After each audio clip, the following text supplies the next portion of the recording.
Up to date channel के माध्यम से आज मैं आपको भारतीय इतिहास के उन महत्वपूर्ण प्रश्नों से अवगत कराने जा रहा हूं जो कि प्रतियोगिता परीक्षा के महत्वपूर्ण प्रश्नों में से एक होते हैं। जैसा कि आप देख रहे हैं, हरिसेन ने प्रयाग प्रशस्ति अभिलेख में किस शासक की प्रशंसा की है? Option B, Samudragupta. यह प्रश्न आप यदि प्रतियोगिता परीक्षा में आप बैठते होंगे तो निश्चित रूप से आप इन प्रश्नों के महत्व को समझ रहे होंगे।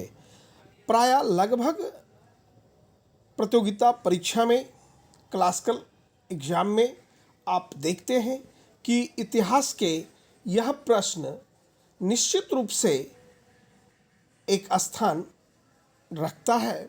जैसा कि आप देख रहे हैं, हरिसेन ने प्रयाग प्रशस्ति अभिलेख में किस शासक की प्रशंसा की है? तो समुद्रगुप्त। समुद्रगुप्त गुप्त वंश का एक महान शासक थे जिनका अभिलेख प्रयाग प्रशस्ति है, जिसे हरिसेन ने प्रयाग प्रशस्ति अभिलेख में इनकी प्रशंसा की है, समुद्रगुप्त की। नेक्स्ट क्वेश्चन आप देख रहे हैं, गौतमीपुत्र सातकर्णी का संबंध किस राजवंश से था? तो सातवाहन राजवंश से। दक्षिण भारत में सातवाहन वंश के एक महत्वपूर्ण शासक गौतमीपुत्र सातकर्णी का संबंध किस राजवंश से था? तो आप जान ले, सातवाहन।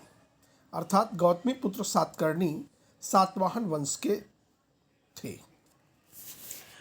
नेक्स्ट क्वेश्चन आप देख रहे हैं, तमिल संगम साहित्य में वेल्लालर किसे कहा जाता था? तो ऑप्शन बी, बड़े जमींदार को वेल्लालर कहा जाता था तमिल संगम साहित्य में। यह दक्षिण भारत के महत्वपूर्ण इतिहास के प्रश्न हैं। नेक्स्ट क्वेश्चन आप देख रहे हैं, शिल्प उत्पादकों और व्यापारियों के संघ को क्या कहा जाता था? तो शिल्प उत्पादकों और व्यापारियों के संघ को श्रेणी कहा जाता था। श्रेणी शिल्प उत्पादकों और व्यापारियों के संघ को कहा गया है। नेक्स्ट क्वेश्चन अत्यंत महत्वपूर्ण, धर्मसूत्र और धर्मशास्त्र में विवाह के कितने रूपों को मान्यता दी गई है? ऑप्शन सी, 8 प्रकार के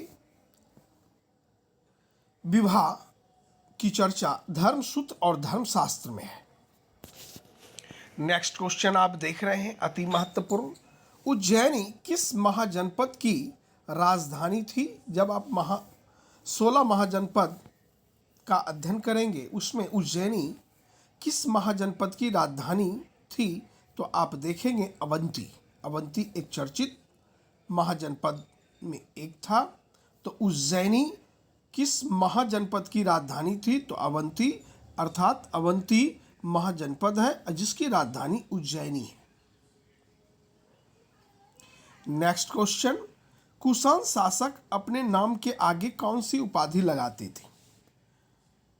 ऑप्शन सी, देवपुत्र।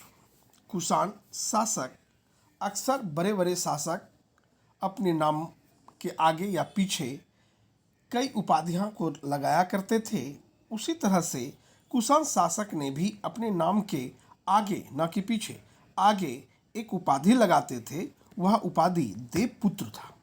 ऑप्शन ए, जैसा कि आप देख रहे हैं। नेक्स्ट क्वेश्चन है, पुरी के जगन्नाथ मंदिर में किस देवता की पूजा होती है? ऑप्शन डी, इनमें से सभी। कृष्ण का, बलराम का, सुभद्रा का, यह सभी पुरी जगन्नाथ मंदिर में देवता पाए जाते हैं। अर्थात पुरी के जगन्नाथ मंदिर में किस देवता की पूजा होती है? तो कृष्ण की भी होती है, बलराम की भी होती है, सुभद्रा की भी होती है। नेक्स्ट क्वेश्चन आप देख रहे हैं, ऋग्वेद का संकलन कब हुआ? ऑप्शन बी, 1500 से 1000 ईसा पूर्व। नेक्स्ट क्वेश्चन, सुदर्शन झील का जीर्णोद्धार करने वाले शक शासक अर्थात शक राजा रुद्रदमन का काल क्या था? ऑप्शन बी, दूसरी शताब्दी ईस्वी। पुनः एक बार सुन ले, यह महत्वपूर्ण प्रश्न है इतिहास के। यदि आप मेरे चैनल पे नए हैं तो सब्सक्राइब कर लें, बेल बटन दबावें और अधिक से अधिक शेयर करें, ताकि उन अध्ययन करने वाले, प्रतियोगिता परीक्षा की तैयारी करने वाले अभ्यर्थियों को लाभ हो सके। नेक्स्ट क्वेश्चन, 5वीं सदी का मंदसौर अभिलेख, जिसमें रेशम के बुनकरों की एक श्रेणी का वर्णन मिलता है, कहाँ मिला है? आप देख रहे हैं ऑप्शन बी, मध्य प्रदेश में, भारत के मध्य में स्थित मध्य प्रदेश, जो कि यहाँ की चर्चा है कि 5वीं सदी का मंदसौर अभिलेख जो है वह है मंदसौर अभिलेख, जिसमें रेशम के बुनकरों का, कुटीर उद्योग से संबंधित है ये प्रश्न, रेशम के बुनकरों की एक श्रेणी का वर्णन मिलता है, कहाँ मिला है? तो मध्य प्रदेश में। बड़ा ही ये तुकबंदी से याद आप कर रख सकते हैं। 5वीं सदी का मंदसौर, मौ से मंदसौर और मौ से ही मध्य प्रदेश, मंदसौर अभिलेख, जहाँ की रेशम के बुनकरों की चर्चा है, तो मध्य प्रदेश से रिलेटेड है। ओके, नेक्स्ट क्वेश्चन आप देखें, चीनी तीर्थयात्री वेनसोंग कब भारत आया? महत्वपूर्ण है, अब बारीकी से देख लें। चीनी तीर्थयात्री वेनसोंग कब भारत आया? ऑप्शन सी, 7वीं शताब्दी ईस्वी में। कब आया? तो 7वीं शताब्दी ईस्वी में हमारे देश में चीनी तीर्थयात्री या तीर्थयात्री थे, बौद्ध धर्म से रिलेटेड है, यह वेनसोंग भारत आए थे 7वीं शताब्दी में, वेनसोंग। नेक्स्ट क्वेश्चन, गंधार कला किस कला से प्रभावित थी? गंधार कला किस कला से प्रभावित थी? तो यूनानी कला से। यूनानी कला, यूनान का अध्ययन अध्यापन में अरस्तु, प्लूटो, सुकरात, यह सभी यूनान से जुड़े हुए दर्शन फिलोसफर्स थे। अर्थात गंधार जो भारत का एक अभिन्न अंग अभी हुआ करता था, गंधार अब अफगानिस्तान के क्षेत्र में है। तो गंधार कला किस कला से प्रभावित थी? तो गंधार की कला यूनान के कला से प्रभावित थी। अब समझ जाएं कि कला अंतर्राष्ट्रीय लेवल पे यह कला का संबंध दिख रहा है यूनान यूरोप महादेश में और गंधार एशिया महादेश में, और गंधार कला की संबंध यूनान कला से, यूनानी कला से। नेक्स्ट क्वेश्चन, मौर्य कला में न्यायिक अधिकारी कौन था? बहुत महत्वपूर्ण प्रश्न, कई प्रतियोगिताओं परीक्षा का यह चमकते हुए प्रश्न रहे हैं। मौर्य कला, मौर्य वंश, चाणक्य, चंद्रगुप्त मौर्य, अशोक, सम्राट अशोक, बिंदुसार, कई महान शासक मौर्यों का रहा। तो मौर्य कला में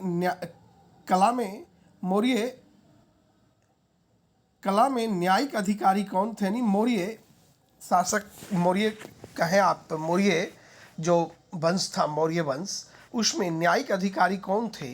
तो उनके नाम थे राजुक। राजुक को ही न्यायिक अधिकारी के रूप में देखा जाता था।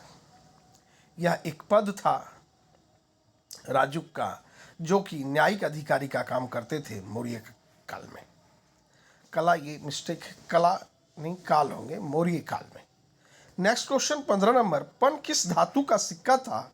तो चांदी का। चांदी से बने होते थे पन। पन किस चीज से बने होते थे? चांदी के ये सिक्के होते थे।